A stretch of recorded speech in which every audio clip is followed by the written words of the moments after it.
مجھے جو موضوع حضرت جی نے سونپا دور حاضر میں وہ انتہائی حساس موضوع ہے، اور اس پر میرا کچھ بولنا چھوٹا منہ بڑی بات والا مسئلہ ہے، لیکن ان حضرات کی صحبت سے جو کچھ میں نے استفادہ کیا چند معروضات میں پیش کروں گا۔ دور حاضر میں ولایت کی حقیقت جاننا یا اس کی پہچان کروانا ایک نازک ذمہ داری ہے، ایک حساس ذمہ داری ہے۔ مسئلہ ولی کی شان اور ولی کی عظمت کا اقرار کرنے کا مسئلہ نہیں ہے، بلکہ اس پرآشوب وقت کے اندر اللہ والوں کے حوالے سے ایک اپنی عقیدت رکھنا اور ان کے حوالے سے اعتقاد رکھنا، یہ بالخصوص عوام اہل سنت کی بہت بھاری بھرکم ذمہ داری۔ ایک بنیادی بات جس سے ہر مسلم گھرانے میں اسلامی ماحول میں پرورش پانے والا آدمی جانتا ہے کہ مقصد تخلیق انسانیت جو ہے وہ اللہ رب العزت کی عبادت اور معرفت ہے۔ ایمان کا کم از کم، علم کا کم از کم جو معیار ہے وہ اتنا ضرور ہے کہ ہم جان لیں کہ یہ دنیا فانی ہے اور آخرت کی زندگی دائمی زندگی ہے۔ اب اس مقصد تک رسائی کے لیے ہر وہ ممکن وسیلہ جس کے ذریعے اس مقصد کو پہچانا جا سکتا تھا، ہمارا ایمان ہے کہ اللہ رب العزت نے وہ اپنے بندوں تک پہنچایا ہے۔ ہمارا اندرونی نظام اور بالخصوص کائنات کے اندر شمار سے باہر اللہ تعالیٰ کی نعمتیں جو باری تعالیٰ کے وجود پر گواہ ہیں، یہ نظام حقیقت کو جانچنے کے لیے کافی تھا، لیکن پھر بھی اس کا احسان در احسان، اس کا کرم در کرم کہ انسان کی کامل ہدایت کے لیے اللہ رب العزت نے انتہائی مؤثر وسائل نصیب کیے۔ ان وسائل میں سے سب سے زیادہ مؤثر وسیلہ انبیاء اور رسول اعظام علیہ السلام کی بعثت کا تھا، جنہوں نے اس بار امانت کو اٹھایا اور اپنے اپنے وقتوں میں اللہ کے بندوں تک پوری امکانی کوشش کے مطابق بھرپور اخلاص کے ساتھ اس امانت کو پہنچایا۔ لیکن ہر سلسلے کی آخری کڑی ہوتی ہے، ہر سفر کی کوئی نہ کوئی منزل ہوتی ہے۔ وقت جیسے جیسے بڑھتا رہا، انسانی فکر کی نشو و نما بھی ہوتی رہی اور انسانی شعور بھی اپنی ارتقائی منازل کو طے کرتا رہا۔ جب معتدل درجے تک یہ انسانی شعور پہنچا تو اللہ رب العزت نے اس سلسلہ بعثت انبیاء کو اپنے محبوب کریم علیہ تحیت و تسلیم کے اوپر ختم فرمایا۔ ختم نبوت اور ختم رسالت کا تاج آپ علیہ السلام کے سر پہ سجایا گیا۔ تمام انبیاء کرام بالخصوص نبی مکرم صلی اللہ تعالی علیہ وسلم کے حوالے سے ہمارا اعتقاد ہے کہ انہوں نے خلوص کا کوئی بھی گوشہ باقی نہ چھوڑا، اور آپ علیہ السلام نے اللہ رب العزت تک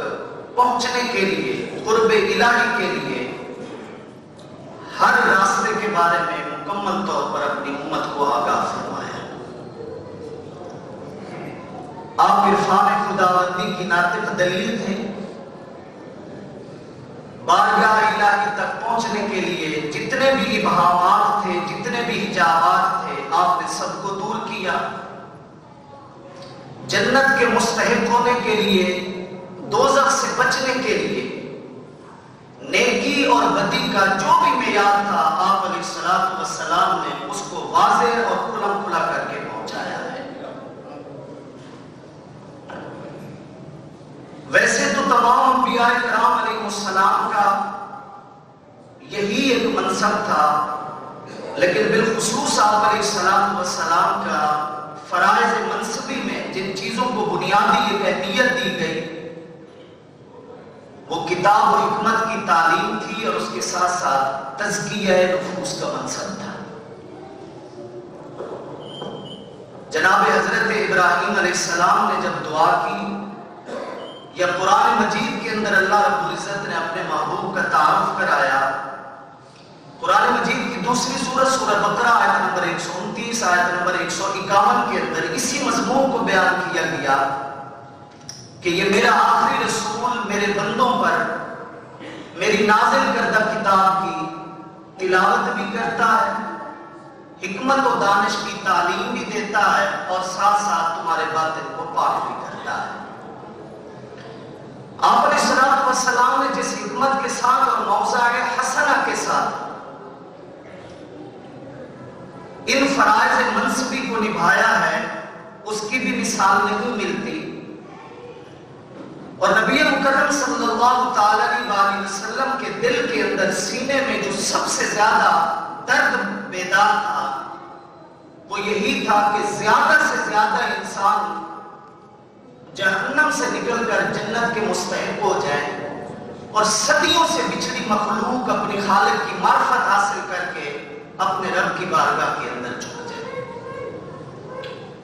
اور یہ درد اتنا درد تھا، یہ فکر اتنی راسخ ہو چکی تھی کہ خود اللہ رب العزت نے بیان فرمایا کہ اے حبیب اپنی جان کی فکر کیجئے، آپ کو یہ درد آپ کی طبیعت پر غالب آ چکا ہے۔ قرآن مجید کی 26ویں سورہ سورہ شعراء آیت نمبر 3 کے اندر، اور قرآن مجید کی 35 نمبر سورہ سورہ فاطر آیت نمبر 8 کے اندر اللہ رب العزت نے یہی بیان فرمایا لعلک باخع نفسک الا یکونوا مؤمنین فلا تذهب نفسک علیہم حسرات، کہ اے حبیب کیا اس فکر میں کہ لوگ اس قرآن پر ایمان کیوں نہیں لا رہے، میرا کلمہ کیوں نہیں پڑھ رہے، کیا اس فکر میں آپ اپنی جان کھو بیٹھیں گے، آپ اپنی جان ضائع کر بیٹھیں گے؟ یہ انداز کافی ہے سمجھنے کے لیے کہ آپ علیہ السلام کے دل میں اس امت کے لیے کتنا درد تھا۔ نبی مکرم صلی اللہ تعالی علیہ وسلم نے اللہ تعالیٰ کی حکمت اور منشا کے مطابق جو بھی ایک مقرر وقت تھا اس کے اندر اللہ رب العزت کا پیغام پہنچایا۔ ہماری خوش نصیبی ہے کہ جو اعزاز اس امت کے حصے میں آیا وہ اعزاز کسی اور کو نصیب نہ ہوگا۔ آپ علیہ السلام کے صدقے میں آپ کے توسل سے یہ مجدہ سنایا گیا، یہ خوشخبری دی گئی کہ اے حبیب آپ کی محنت کامیاب ہوئی، اور اس طرح میں نے اپنا دین مکمل کر دیا اور تو نے اس دین کی بھرپور تبلیغ کر دی۔ اليوم اکملت لکم دینکم واتممت علیکم نعمتی ورضیت لکم الاسلام دینا۔ آپ علیہ السلام جو دین لے کر آئے، اللہ تعالیٰ کا یہ آخری دین ہے۔ ہمارا اعتقاد ہے کہ جو اس دین کو چھوڑ کر اگرچہ 4000 سے زائد مذاہب اس دنیا کے اندر موجود ہیں، لیکن اس دین کو چھوڑ کر اگر وہ کسی اور دین کی پیروی کرتا ہے، نہ اس کی یہ دنیا کامیاب ہے نہ ہی اس کی آخرت کامیاب ہے، وہ دونوں جہاں میں خسارہ اٹھائے گا۔ جیسا کہ اللہ رب العزت نے قرآن مجید کی تیسری سورہ آل عمران آیت نمبر 85 کے اندر ارشاد فرمایا، وَمَن يَبْتَغِ غَيْرَ الْإِسْلَامِ دِينًا فَلَن يُقْبَلَ مِنْهُ وَهُوَ فِي الْآخِرَةِ مِنَ الْخَاسِرِينَ۔ جس نے دین اسلام کو چھوڑ کر کسی اور دین کو تلاش کیا، دنیا و آخرت کے اندر وہ گھاٹے کا سودا کر رہا ہے۔ آپ علیہ السلام کا بتایا ہوا راستہ ہی صراط مستقیم، سیدھا راستہ، اللہ رب العزت کا بھی وہی راستہ اور کامیابی کی ضمانت بھی اسی راستے کے اندر موجود ہے۔ آپ علیہ السلام کی جو تعلیمات تھی، اللہ رب العزت نے اسے صراط مستقیم فرمایا ہے۔ 8ویں پارے کے اندر قرآن مجید کی 6ٹھی سورہ نام آیت نمبر 153 کے اندر اللہ رب العزت نے ارشاد فرمایا، وَأَنَّ هَذَا صِرَاطِي مُسْتَقِيمًا فَاتَّبِعُوهُ وَلَا تَتَّبِعُوا السُّبُلَ فَتَفَرَّقَ بِكُمْ عَنْ سَبِيلِهِ ذَلِكُمْ وَصَّاكُمْ بِهِ لَعَلَّكُمْ تَتَّقُونَ۔ اے لوگوں، میرا نبی جو تمہیں رستہ بتا رہا ہے، یہی میری بھی سیدھی راہ ہے، تم نے اسی کی پیروی کرنی ہے، اس کو چھوڑ کر کسی اور رستے پر نہیں چلنا۔ اگر تم نے ایسا کیا تو اصل راہ کو چھوڑ بیٹھو گے، بھول جاؤ گے۔ یہ وہ وصیت ہے، یہ وہ حکم ہے جو تمہیں اللہ دیتا ہے تاکہ تم پرہیزگار بن سکو۔ اب ان آیات کے مضمون کو سامنے رکھتے ہوئے یہ فیصلہ کرنا نہایت ہی آسان ہے کہ آپ علیہ السلام کے دیے ہوئے اس پیغام کو جس شخص نے اپنی منزل اور اپنے سفر کی آخری کڑی بنایا ہے، وہ شخص کامیاب ہوا ہے۔ آپ علیہ السلام کی سیرت طیبہ اور اسوہ حسنہ کے مطابق جس نے اس زندگی کو گزارا ہے، حقوق اللہ اور حقوق العباد کا جو مجموعہ ہے یہ دین، جس نے دونوں کی پاسداری کی ہے، وہ آپ علیہ السلام کے توسل سے اللہ کے قریب ہوا ہے، اور جو اللہ کے قریب ہو اسے شریعت کی زبان کے اندر ولی کہا جاتا ہے۔ اب ٹھیک ہے، اہل علم کی موجودگی ہے اور ان کی بارگاہ کے اندر اس طرح کی صرفی اور نحوی ابحاث کو چھیڑنا ایک سورج کو چراغ دکھانے کے مترادف ہے، بجائے اس کے کہ میں اس بحث میں خود بھی الجھوں اور عوام کو بھی الجھا دوں کہ یہ ولی فعیل کے وزن پر ہے، یہ فاعل کے معنی میں ہے، یہ مفعول کے معنی میں ہے۔ ایک سیدھی اور سادھی بات اتنی ہے کہ ولی کا مطلب یہ ہے کہ وہ محب بھی ہوتا ہے، اور ولی کا مطلب یہ ہے کہ وہ محبوب بھی ہوتا ہے، اور ولی ہمیشہ شریعت کی پاسداری کرتا ہے۔ ہر وہ عمل جو اسے اللہ کے قریب کر دے وہ اسے تمام تر معلومات سے زیادہ عزیز ہوتا ہے، زیادہ پیارا ہوتا ہے۔ اسی وجہ سے جو اس راہ کے مسافر تھے انہوں نے ان تمام تر ابہامات کو اٹھایا ہے، بالخصوص حضور امام عبد الکریم ابو القاسم قشیری رحمۃ اللہ تعالی علیہ، جن کی وفات 465 ہجری کے اندر ہوئی ہے، قرآن مجید کی انہوں نے صوفیانہ ایک تفسیر بھی لکھی ہے جسے تفسیر قشیری بھی کہا جاتا ہے، تفسیر صوفی کامل للقرآن الکریم بھی کہا جاتا ہے، اور لطائف الاشارات کے نام سے بھی وہ اہل علم کے اندر مشہور و معروف ہے۔ اس کی تیسری جلد کے اندر انہوں نے یہ بات لکھی ہے کہ لا یکون ولیًا الا اذا کان موفقا لجمیع ما یلزمہ من الطاعات۔ ولی اس وقت تک ولی نہیں بنتا جب تک کہ ہر طاعت، ہر فرما برداری کو وہ اپنے اوپر لازم نہیں کر لیتا، وہ اس کو اپنا نہیں لیتا۔ اور دوسری جگہ پر وہ لکھتے ہیں کہ ولی وہ ہوتا ہے من لا یقصر فی حق الحق ومن لا یؤخر القیام بحق الخلق۔ نہ تو وہ حق تعالیٰ کے حق کے اندر کوئی کمی کرتا ہے اور نہ ہی وہ مخلوق کے حق کو ادا کرنے کے اندر دیر کرتا ہے، اس کو ولی کہا جاتا ہے۔ وہی سادہ سی بات کہ آپ کا لایا ہوا دین جو دراصل حقوق العباد، حقوق اللہ کا مجموعہ ہے، جس میں بندے کو اپنے رب کے ساتھ جو عبد اور معبود والا تعلق ہے اس رشتے کو بھی برقرار رکھنا ہے، اور جس زندگی کو اللہ رب العزت نے اس دنیا کے اندر نازل فرمایا ہے، اس سماج اور اس معاشرے کا جو لازمی ہم حصہ ہے، ہمارے ارد گرد آس پاس جو ایک ماحول ہے جس میں اعزا اقربا بھی ہیں، دیگر حضرات بھی ہیں جن سے واسطہ رہتا ہے، حقوق العباد کی بھی اسے پاسداری کرنی ہے۔ اب یہ وہ محنت ہے جو جتنا پرخلوص ہو کر زیادہ کرے گا، شریعت کا سادہ سا اصول یہی ہے کہ اللہ رب العزت فرائض و واجبات کے پابند اور مخلص آدمی کو اپنے قریب کر لیتا ہے۔ آپ علیہ السلام کے حوالے سے ہمارا یہ اعتقاد اس حوالے سے بالخصوص ضرور ہونا چاہیے کہ راہ سلوک کی جتنی بھی کوئی منزلیں طے کر لیتا ہے اور راہ تصوف کا جتنا بھی مقابل مسافر بن جاتا ہے، اس کی یہ بھول ہوگی کہ وہ آپ علیہ السلام کے وسیلے کو چھوڑ کر وہ اللہ کے قریب ہو جائے۔ ایسا کبھی بھی نہیں ہو سکتا۔ جس کو بھی اللہ کا قرب ملا ہے آپ علیہ السلام کے صدقے میں ملا ہے۔ عبد اور معبود کے لیے افادہ اور استفادہ کا جو معاملہ ہے، اس کے درمیان سب سے بڑا وسیلہ آپ علیہ السلام کی ذات اقدس ہے۔ اس حوالے سے امام محمد مہدی ابن یوسف رحمۃ اللہ تعالی علیہ، جن کی وفات 1052 ہجری کے اندر ہوئی ہے،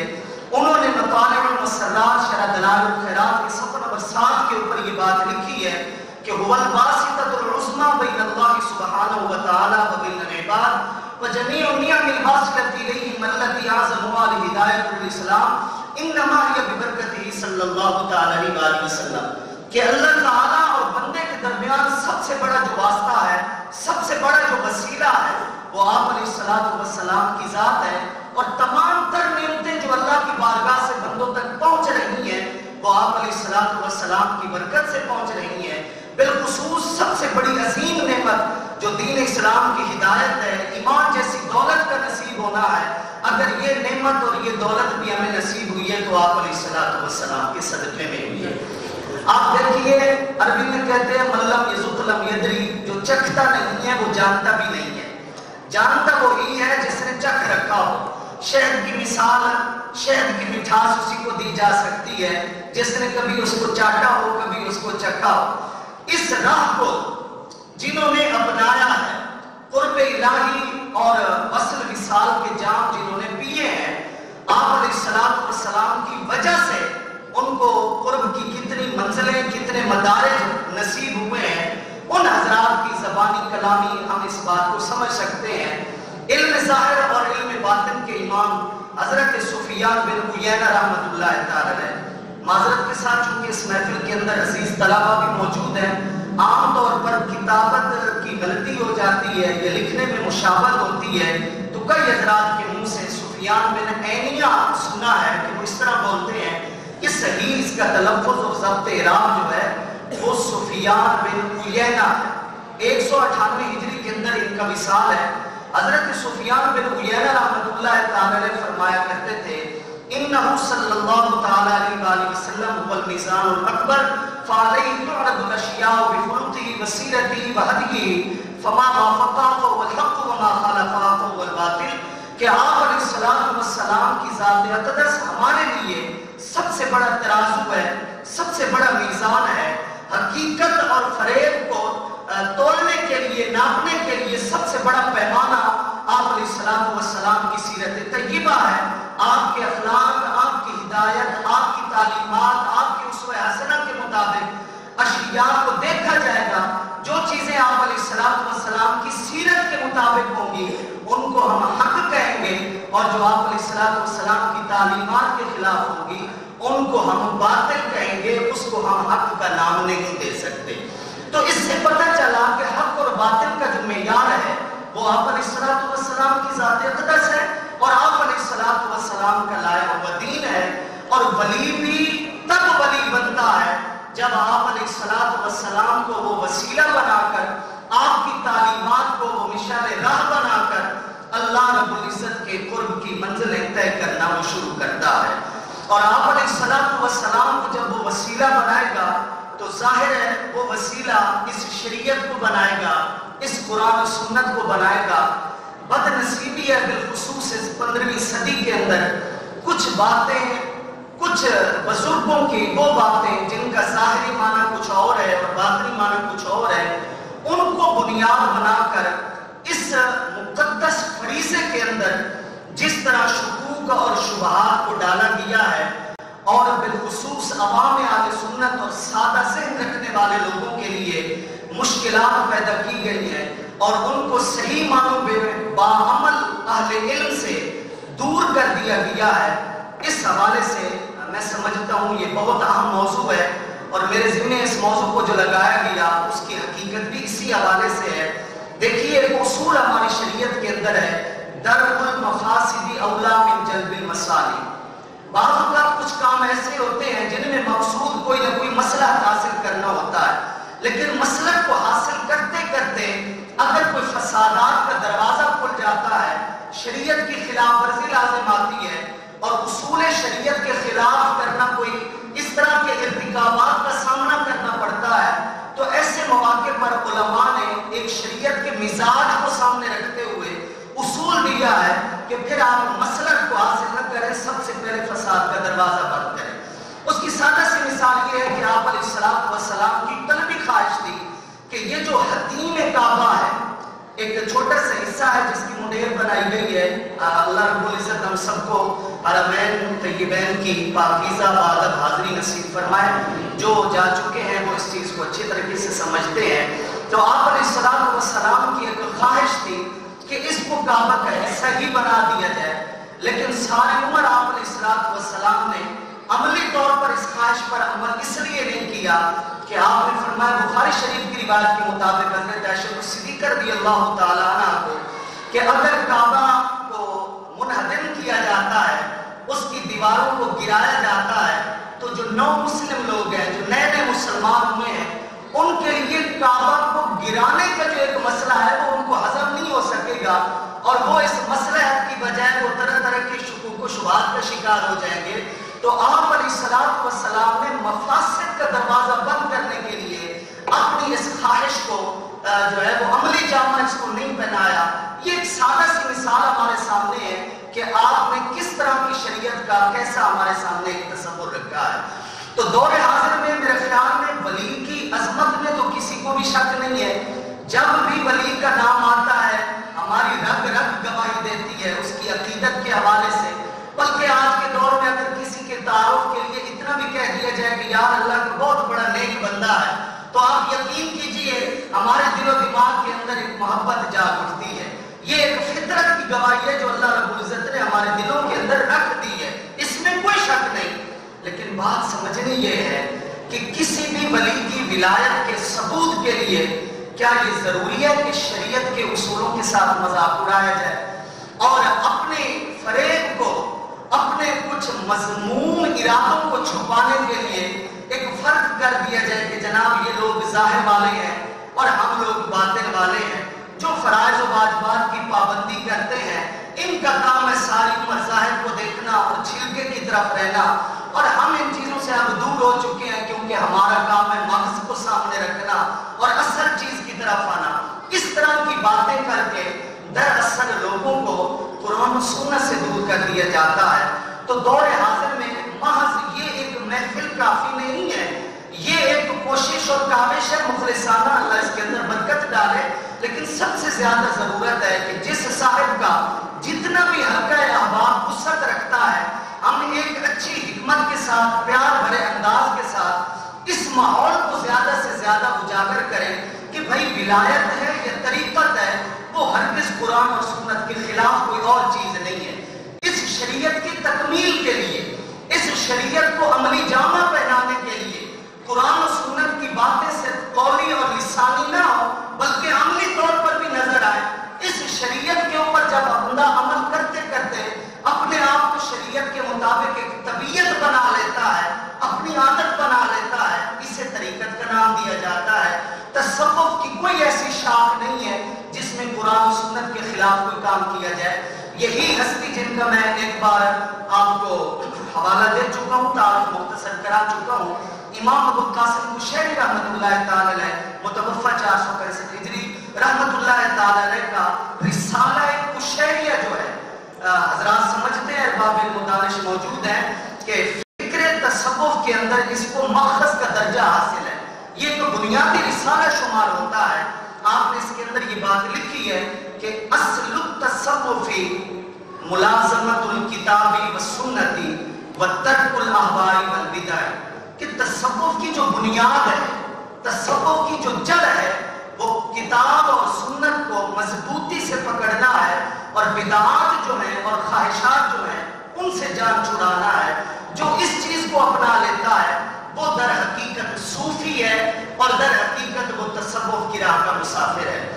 آپ دیکھیے حضرت علی بن عثمان جلابی، حجویری، غزنوی، حضرت داتا گنج بخش رحمت اللہ تعالی علیہ، عجیب اتفاق ہے کہ ان کا وصال بھی 465 ہجری کے اندر ہے اور 5ویں صدی ہجری کے یہ وہ عظیم صوفی ہیں کہ بالخصوص پاک و ہند کے اندر، بر صغیر کے اندر، اسلام کی نشر و اشاعت کے اندر ان کا کافی حصہ رہا ہے۔ تو آپ کی جو مایہ ناز اور مشہور زمانہ کتاب ہے کشف المحجوب، یہ اسم بمسمى کتاب ہے۔ واقعی شریعت کے حوالے سے اور طریقت کے حوالے سے جو حجابات تھے وہ انہوں نے اٹھائے ہیں۔ دراصل آپ کے ایک شاگرد اور مرید نے سوال کیا تھا کہ حضور شریعت اور طریقت کے راز مجھے سمجھائے جائیں، جو ایک وجہ بنی اس کتاب کو لکھنے کی۔ تو آپ نے اس کے اندر واضح طور پر ایک دستور لکھا ہے، اور میں نے جب اس بات کو پڑھا کہ ہاں وہ 5ویں صدی ہجری جو امام غزالی اور امام رازی کا زمانہ تھا۔ اب امام رازی کا وصال بھی 606 ہجری کے اندر ہے، امام غزالی کا وصال 505 ہجری کے اندر ہے۔ اہل علم جانتے ہیں کہ یہ زمانہ تو علم و عمل کا زمانہ تھا، تقوی کا زمانہ تھا، علم کے ہر شاخ کے اوپر بہت بڑا علم کا کام ہو رہا تھا۔ لیکن اس زمانے میں بھی کشف المحجوب کے مقدمے کے اندر حضرت داتا علی حجویری رحمۃ اللہ تعالی نے لکھتے ہیں کہ ہمارے زمانے میں طریقت کا علم فرسودہ ہو چکا ہے۔ آپ کے ذرا مزید الفاظ سنیں اور دیکھیں کہ یہ امراض اور یہ بیماریاں کب سے پیدا ہو چکی ہیں۔ اب وہ فرماتے ہیں کہ لوگوں نے کچھ باتیں یاد کر لی ہیں، ان باتوں کو رٹ کر اب ان کو معرفت کا نام دیتے ہیں۔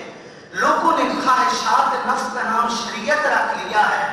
لوگوں نے تکبر کا نام عزت رکھ لیا ہے، لوگوں نے ریاکاری کا نام خوف خدا رکھ لیا ہے،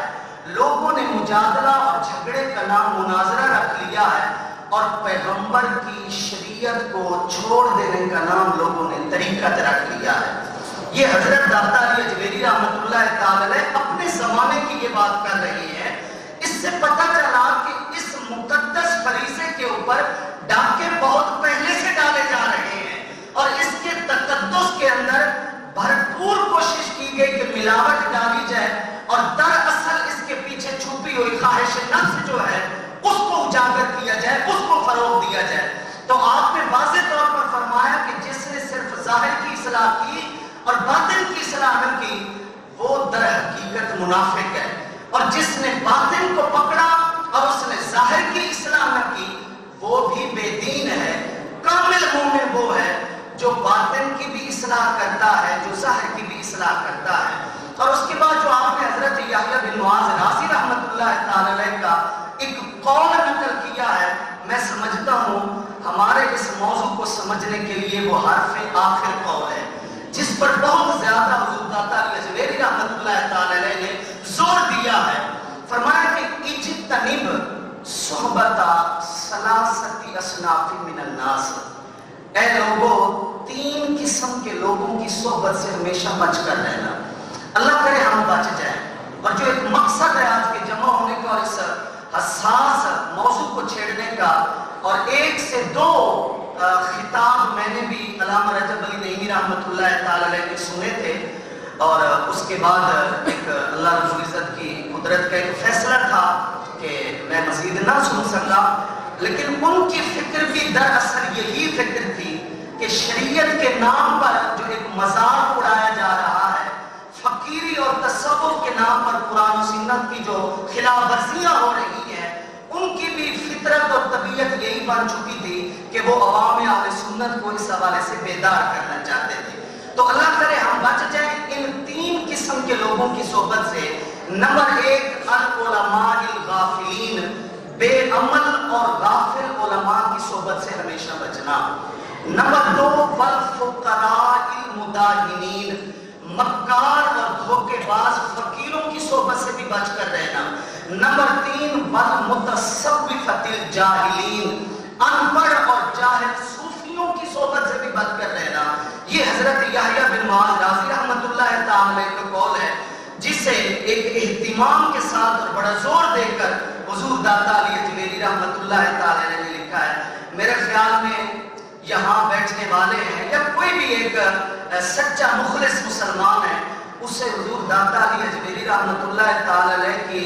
صوفی ہونے میں، ولی کامل ہونے میں تو کوئی شک و شبہ کوئی بات نہیں ہے، لیکن ان حضرات کا بھی کتابیں لکھ کر آنے والی نسلوں کو آگاہ کرنا،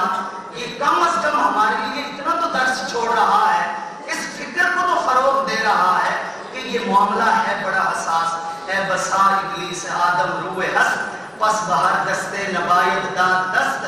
کہ آدمی کے روپ میں بہت سارے شیطان پھر رہے ہیں، ہر ہاتھ کے اندر اپنا ہاتھ نہیں دینا چاہیے۔ یہ وہ ایک فکر ہے، یہ وہ ایک نصیحت ہے جسے ہر زمانے کے اندر ہمارے علماء کرتے آئے ہیں۔ اور حضرت داتا علی اجمیری رحمۃ اللہ تعالی علیہ نے اس بات کے آخر میں بڑی پیاری بات لکھی ہے۔ آپ فرماتے ہیں سب سے پہلے انکار علم کا سوفسطائی نے کیا، ایک جاہل فلسفی نے کیا، اور اس بات کو سامنے رکھ کر جاہل لوگوں نے یہ سمجھ لیا کہ شاید علم کو چھوڑ دینے کا نام جو ہے وہ جب تک علم کو کوئی چھوڑتا نہیں ہے، علماء سے دور کوئی رہتا نہیں ہے، تب تک کوئی صوفی بھی نہیں بن سکتا، کوئی ولی بھی نہیں بن سکتا۔ یہ بات حضور داتا علی اجمیری رحمۃ اللہ تعالی لکھ رہے ہیں۔ سچی بات یہ ہے کہ جب تک علم حاصل نہیں ہوگا، نفس امارہ کی تباہ کاریوں سے کوئی نہیں بچ سکتا۔ حضور سیدنا جنید بغدادی رحمۃ اللہ تعالی علیہ جو سید الطائفہ ہے، بلا شبہ اس قبیلے کے وہ سردار ہیں، اور انہوں نے جو تصوف کے اصول لکھے ہیں ان کے لیے علماء نے کہا منسلہ کہا نجات، جو ان اصولوں کے مطابق زندگی گزارے گا وہ نجات پا جائے گا۔ اصح الطرق فی التصوف، تصوف کے تمام طریقوں میں پیش کردہ سب سے زیادہ صحیح جو طریقہ ہے وہ حضور سیدنا حضرت جنید بغدادی رحمۃ اللہ تعالی علیہ کا پیش کردہ فلسفہ ہے، پیش کردہ نظریہ ہے۔ 297 ہجری کے اندر آپ کا وصال ہے۔ حضرت جنید بغدادی رحمۃ اللہ تعالی علیہ کے بارے میں حضرت امام شرانی رحمۃ اللہ تعالی علیہ، معذرت کے ساتھ وقت کی کمی کی وجہ سے میں اس ہستی کا مزید تعارف نہیں کروا سکتا، میرے لیے ایک الگ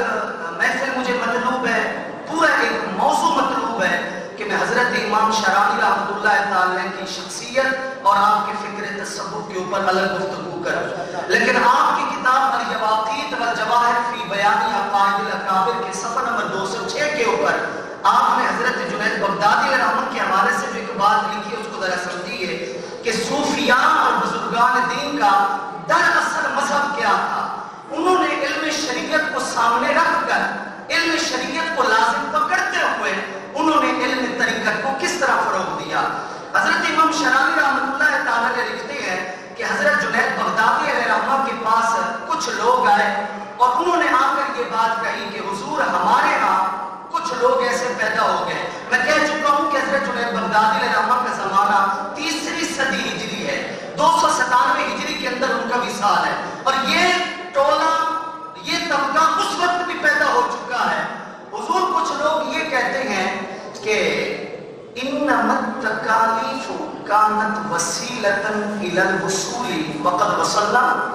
کہ یہ جو شریعت کی پابندیاں ہیں، یہ جو حلال و حرام فرائض و واجبات کے معاملات ہیں، ان کو تو اللہ تعالیٰ نے بنایا ہے پہنچنے کے لیے، وصول کے لیے، منزل تک رسائی کے لیے۔ وقد وصلنا، اور ہم پہنچ چکے ہیں، لہذا ہمیں احکام شرع کی ضرورت نہیں رہی، ہمیں ان فرائض و واجبات کی پابندی کی کوئی ضرورت نہیں۔ حضرت جنید بغدادی رحمۃ اللہ تعالی علیہ نے یہ بات سن کر فرمایا کہ صدقوا فی الوصول ولکن لا سطر، بات تو ان کی ٹھیک ہے کہ وہ پہنچ چکے ہیں، یہ الگ بات ہے کہ وہ جہنم تک پہنچ چکے ہیں، حق تک نہیں پہنچے۔ اس سے پتہ چلا کہ حضرت جنید بغدادی رحمۃ اللہ تعالی علیہ جو اس قبیلے کے سردار ہیں، صوفیاء کے سردار ہیں، انہوں نے واضح طور پر ایک پیغام دیا ہے کہ کوئی بھی شخص کتاب اور سنت کے چراغ کو چھوڑ کر اس رستے کے اوپر منزل حاصل نہیں کر سکتا۔ حضرت جنید بغدادی علیہ رحمہ نے اس سے متصل ایک بہت بڑی بات کی، فرمایا والذی یسرق و یزنی خیر ممن یعتقد ذلک، دل پہ ہاتھ رکھ کر یہ بات سنیں کہ ایسی بد اعتقادی رکھنے والے جو جاہل ان پڑھ صوفیاء ہے، حضرت جنید بغدادی رحمۃ اللہ علیہ فرماتے ہیں جو شخص زنا کرتا ہے، جو شخص چوری کرتا ہے، میری نظر کے اندر ایسے بد اعتقاد شخص سے وہ شخص بہتر ہے. اور فرماتے ہیں لو انی بقیت الف عام، اگر اللہ تعالیٰ مجھے 1000 برس عمر دے، ما نقصت من اوراد شیئا الا بعذر شرعی، تو میں بغیر عذر شرعی کے جو میرے فرائض و واجبات ہیں، میرے اوراد و وظائف ہیں، میں ان 1000 سالوں کے اندر ایک فرض، ایک امانت، ایک وظیفے کو بھی نہیں چھوڑ سکتا. یہ عقیدہ ہے، یہ نظریہ ہے تصوف کے باب کے اندر حضرت جنید بغدادی رحمۃ اللہ تعالی علیہ کا. ہماری اصل میں ایک طبیعت ایسی ہو چکی ہے، ہمارا مزاج ایسا ہو چکا ہے کہ جب تک کوئی ہلا گلا نہ ہو، ہڑا ہڑی نہ ہو، اٹھا پٹک نہ ہو، کوئی شور شرابہ، کوئی ہٹو بچوں والی کیفیت نہ ہو نا، ہم کسی کو ولی مانگنے کے لیے تیار نہیں ہیں. اگر ایک شخص سادہ لباس میں، سادہ انداز میں، کھلے ڈھلے ماحول کے اندر رہتے ہوئے فرائض و واجبات کا بھی پابند ہے، حسب استطاعت حلال کھا رہا ہے، حلال کما رہا ہے، اس کے ہاتھوں سے، اس کی زبان سے کسی دوسرے مسلمان کو تکلیف بھی نہیں پہنچ رہی، بظاہر حقوق اللہ، حقوق العباد میں سرخرو نظر آتا ہے، لیکن اس کے اندر وہ کیفیت نہیں ہے نا ہٹو بچوں والی. تو میرے خیال میں ہماری اب یہ طبیعت بن چکی ہے کہ ہم اس کو کبھی بھی ولی کا نام نہیں دیں گے. وہ ایک عام سا انسان ہے ہمارے سامنے، اور جس کے ظاہر اور باطن کو جانچنے کے لیے حضرت نوح علیہ السلام کی عمر چاہیے اور زمین و آسمان کا فاصلہ طے کرنا چاہیے کہ وہ ظاہر میں کچھ ہے اور باطن کی اس کی تعلیمات کچھ ہے، اور نجی محفلوں کے اندر اس کا انداز اور ہے اور لوگوں کے سامنے اور ہے، لیکن اس کا انداز ذرا بظاہر ایسا ہو گیا ہے جس میں رغبت ہے، تو ہم اس کے لیے بغیر سوچے سمجھے ولایت کا ٹھپا لگا دیتے ہیں. ہماری اپنی صفوں کے اندر کچھ ایسے موسمی پرندے ہیں، کچھ ایسے فصلی بٹیرے ہیں جو ذرا سے بھی کوئی چیز دیکھ کر ہر وقت اڑان بھرنے کے لیے تیار رہتے ہیں. انہیں باغ کے اندر ہلچل چاہیے، شور شرابہ چاہیے. باغبان کون ہے؟ اس باغ کی، اس گلستان کی دیکھ بھال کرنے والا کون ہے؟ ان کو اس سے کوئی غرض نہیں ہے. آپ مجھے یہ بتائیں ظاہر شریعت ہے یا باطن شریعت ہے؟ ارباب علم و دانش تو بیٹھی ہیں الحمدللہ، لیکن عوامی سطح پر جو ماشاءاللہ اہل سنت و جماعت کے عوام ہیں اور محافل کے اندر ان کا آنا جانا ہے، اہل علم کو سننا ان کا ایک معمول ہے. حضور سیدنا حضرت پیر مہر علی شاہ رحمۃ اللہ تعالی علیہ، آپ کی ولایت کے اندر بھی بلا کوئی شک ہو سکتا ہے. عقیدہ ختم نبوت کے بہت بڑے پاسبان اور قاطع قادیانیت، ان کی سیف چشتیائی لکھی ہوئی کتاب کا آج تک مل کر بھی قادیانیوں کے بڑے بڑے نام نہاد علماء بھی جواب نہ دے سکے. 1937 کے اندر 1356 ہجری کے اندر آپ کا وصال ہے. سیدنا حضرت پیر مہر علی شاہ رحمۃ اللہ تعالی علیہ کی ملفوظات میری فارسی اور اردو زبان کے اندر چھپ چکے ہیں. ملفوظ نمبر 4 کے اندر آپ نے لکھا ہے کہ حضرت جنید بغدادی رحمۃ اللہ تعالی علیہ کو صرف دل متوجہ کرنے کے لیے 30 برس لگے. کتنے ذرا بولیے؟ 30 برس لگے. وہ فرماتے ہیں تب جا کر میرے دل کے اندر ایک تمام اور کامل توجہ ہوئی. حضرت پیر مہر علی شاہ رحمۃ اللہ تعالی فرماتے ہیں الیوم باز مردم 2 روز محنت نمودمی گوین کے مرا جریان قلب حاصل است. آج کے لوگ 2 دن کی تھوڑی مشق اور ریاضت کر کے کہتے ہیں کہ ہمارا دل اب جاری ہو چکا ہے. حاشا وکلا جریان قلب عبارت از حرکت مدبع سنوبری نیز زیرا کے ای حرکت بمحنت کم صورتن حاصل نہیں شود. ہرگز اس گوشت کے لوتھڑے کا پھڑکنا یہ دل کے جاری ہونے کا معاملہ نہیں ہے. یہ تو کم سے کم مشق اور ریاضت سے بھی یہ چیز حاصل ہو سکتی ہے. حقیقت یہ ہے کہ جریان قلب عبارت از توجہ تام و حضور مالا کلام بجانب حق سبحانہ و تعالی است. حقیقت یہ ہے کہ دل کے متوجہ ہونے کا شریعت میں، طریقت میں مطلب یہ ہے کہ دل ہر وقت اپنے